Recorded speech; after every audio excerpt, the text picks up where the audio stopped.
2월 22일 오늘의 말씀은 마태복음 13장 1절에서 23절입니다. 그날 예수께서 집에서 나가사 바닷가에 앉으심에 큰 무리가 그에게로 모여들거늘 예수께서 배에 올라가 앉으시고 온 무리는 해변에 서 있더니 예수께서 비유로 여러 가지를 그들에게 말씀하여 이르시되 씨를 뿌리는 자가 뿌리러 나가서 뿌릴새 들으는 길가에 떨어짐에 새들이 와서 먹어버렸고 들으는 흙이 얇은 돌밭에 떨어짐에 흙이 깊지 아니하므로 곧 싹이 나오나 해가 돋은 후에 타서 뿌리가 없으므로 말랐고 들으는 가시떨기 위에 떨어짐에 가시가 자라서 기운을 막았고 들으는 좋은 땅에 떨어짐에 어떤 것은 100배, 어떤 것은 60배, 어떤 것은 30배의 결실을 하였느니라. 귀 있는 자는 들으라 하시니라. 제자들이 예수께 나와 이르되 어찌하여 그들에게 비유로 말씀하시나이까? 대답하여 이르시되 천국의 비밀을 아는 것이 너희에게는 허락되었으나 그들에게는 아니 되었나니 무릇 있는 자는 받아 넉넉하게 되되 없는 자는 그 있는 것도 빼앗기리라. 없는 자는 그 있는 것도 빼앗기리라. 그러므로 내가 그들에게 비유로 말하는 것은 그들이 보아도 보지 못하며 들어도 듣지 못하며 깨닫지 못함이니라. 이사야의 예언이 그들에게 이루어졌으니 일렀으되 너희가 듣기는 들어도 깨닫지 못할 것이요 보기는 보아도 알지 못하리라. 이 백성들의 마음이 완악하여져서 그 귀는 듣기에 둔하고 눈은 감았으니 이는 눈으로 보고 귀로 듣고 마음으로 깨달아 돌이켜 내게 고침을 받을까 두려워함이라 하였느니라. 그러나 너희 눈은 봄으로 너희 귀는 들음으로 복이 있도다. 내가 진실로 너희에게 이르노니 많은 선지자와 의인이 너희가 보는 것들을 보고자 하여도 보지 못하였고 너희가 듣는 것들을 듣고자 하여도 듣지 못하였느니라. 그런즉 씨 뿌리는 비유를 들으라. 아무나 천국 말씀을 듣고 깨닫지 못할 때에는 악한 자가 와서 그 마음에 뿌려진 것을 빼앗나니 이는 곧 길가에 뿌려진 자요 돌밭에 뿌려졌다는 것은 말씀을 듣고 즉시 기쁨으로 받되 그 속에 뿌리가 없어 잠시 견디다가 말씀으로 말미암아 환난이나 박해가 일어날 때에는 곧 넘어지는 자요. 가시떨기에 뿌려졌다는 것은 말씀을 들으나 세상의 염려와 재물의 유혹에 말씀이 막혀 결실하지 못하는 자요. 좋은 땅에 뿌려졌다는 것은 말씀을 듣고 깨닫는 자니 결실하여 어떤 것은 100배, 어떤 것은 60배, 어떤 것은 30배가 되느니라 하시더라. 아멘.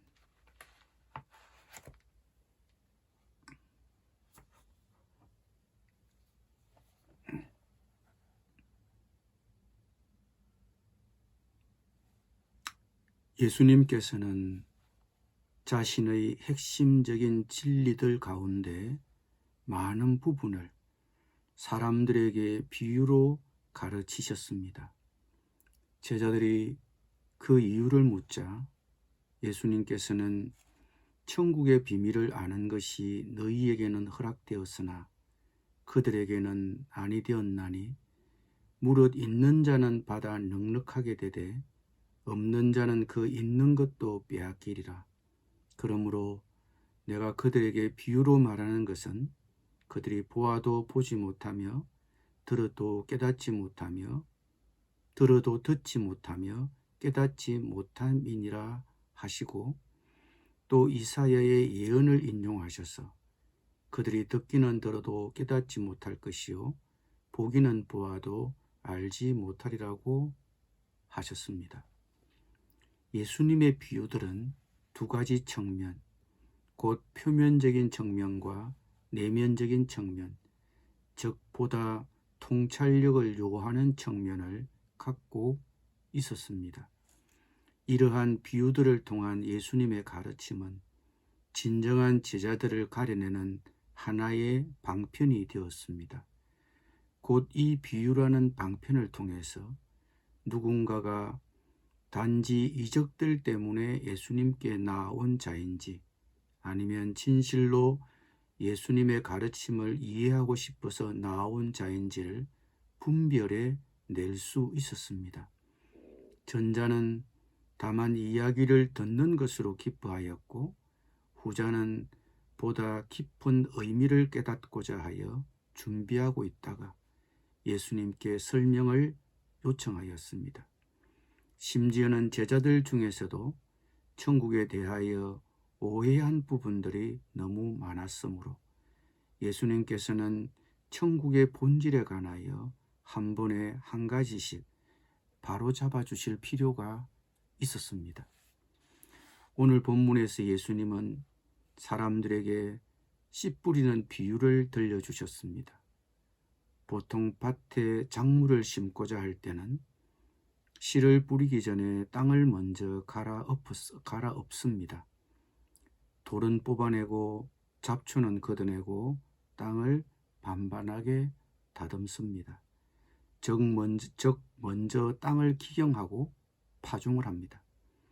그러나 예수님 당시 시대에는 파종을 먼저 했습니다. 그러니 어떤 씨앗은 길가에, 어떤 씨앗은 돌밭에, 어떤 씨앗은 가시떨기 속에 떨어졌던 것입니다. 예수님은 이 씨앗 뿌리는 이야기를 말씀을 듣는 청중의 반응에 적용시켰습니다. 말씀을 듣는 청중을 보면 크게 네 가지 마음밭이 있습니다. 길가의 밭, 돌밭, 가시덤불, 좋은 땅입니다. 어떤 사람은 말씀을 들을 때 길가에 떨어진 씨앗처럼 말씀에 반응을 보입니다. 말씀이 쉽게 발에 짓밟혀 버립니다. 듣긴 하지만 말씀을 달갑게 받아들이지 않기 때문입니다.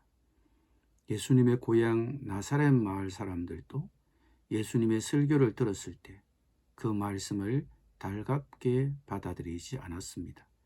그 말씀이 길가에 뿌려진 씨앗처럼 발에 짓밟혀 버린 것입니다. 또 어떤 사람들은 말씀을 들을 때 돌밭에 떨어진 씨앗처럼 말씀에 반응을 보입니다. 최근 우리가 읽었던 본문에 나온 바리새인과 같은 경우입니다. 바리새인들의 마음에는 예수님에 대한 편견이 있었습니다. 그러니 말씀이 그들의 마음에 뿌리를 내릴 수 없었습니다. 말씀이 그들의 마음에 뿌리를 내리지 못하니 성장은 기대할 수 없는 것입니다. 또 어떤 사람은 말씀을 들을 때 가시덤불 속에 떨어진 씨앗처럼 반응합니다. 어떤 부자관리가 예수님을 찾아와서 물었습니다. 예수님, 제가 어떻게 해야 오는 시대의 생명을 유업으로 받을 수 있을까요? 예수께서 너도 이런 계명들을 알지 않느냐고 하자 그는 그것들은 자신이 어렸을 때부터 전부 지켰다고 했습니다.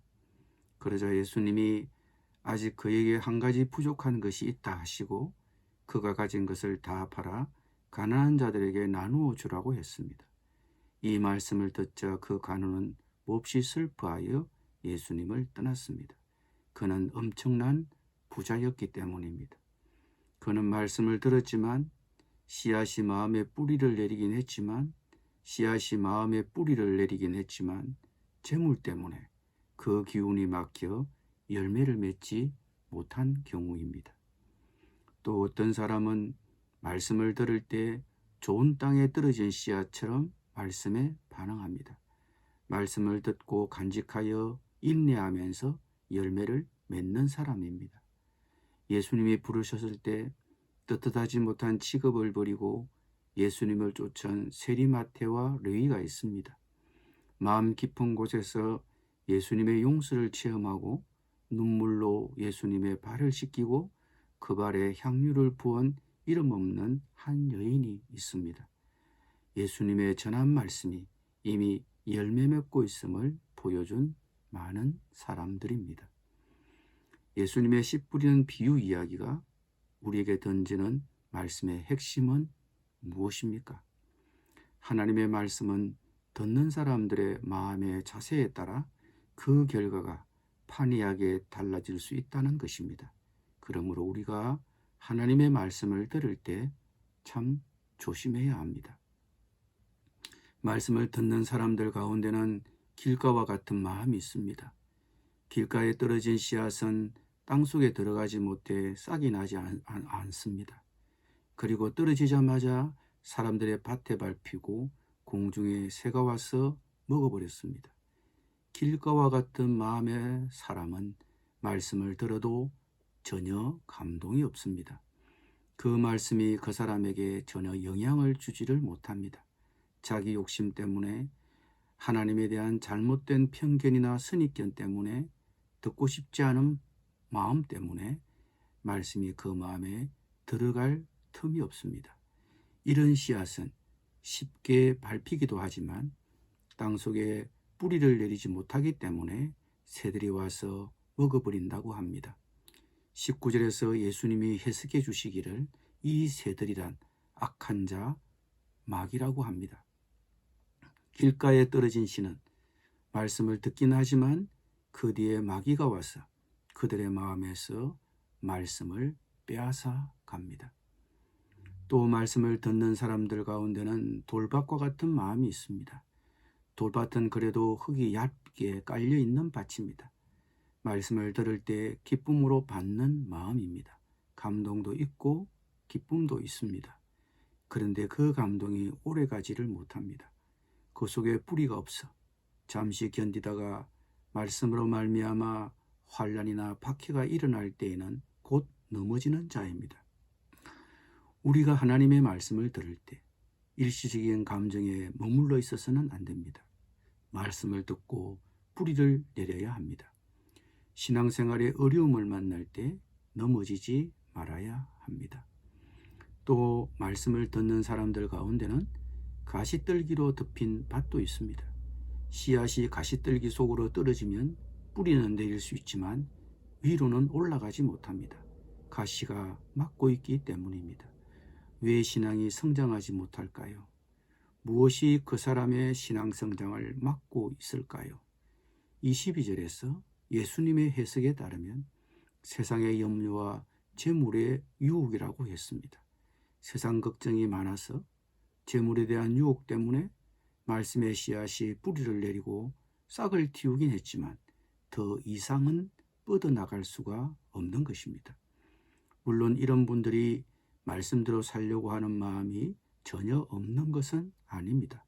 말씀도 알고 말씀의 능력도 압니다. 그런데 무언가 해보려고 할 때마다 그 마음이 다른 일로 지배를 받습니다.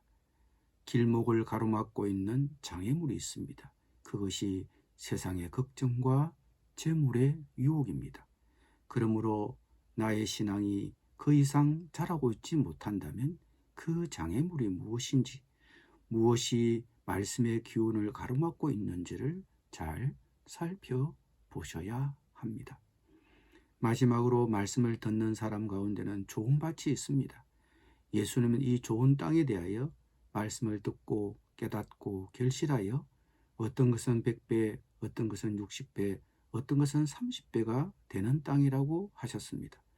좋은 땅은 말씀을 생활 가운데 적용하여 열매 맺는 사람입니다. 이 사람은 말씀을 들을 때 기쁨으로 들을 뿐만 아니라 곧 행동으로 옮깁니다. 말씀에 기꺼이 순종하는 사람입니다. 그것이 손해를 요구하든지 대가를 요구하든지 간에 순종하는 사람입니다. 이런 사람에게는 열매가 있습니다.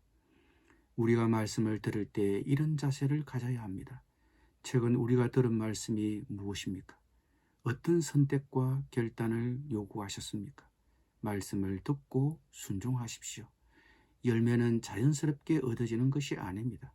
말씀을 듣고 지키어 인내로 결실해야 합니다. 인내가 따릅니다.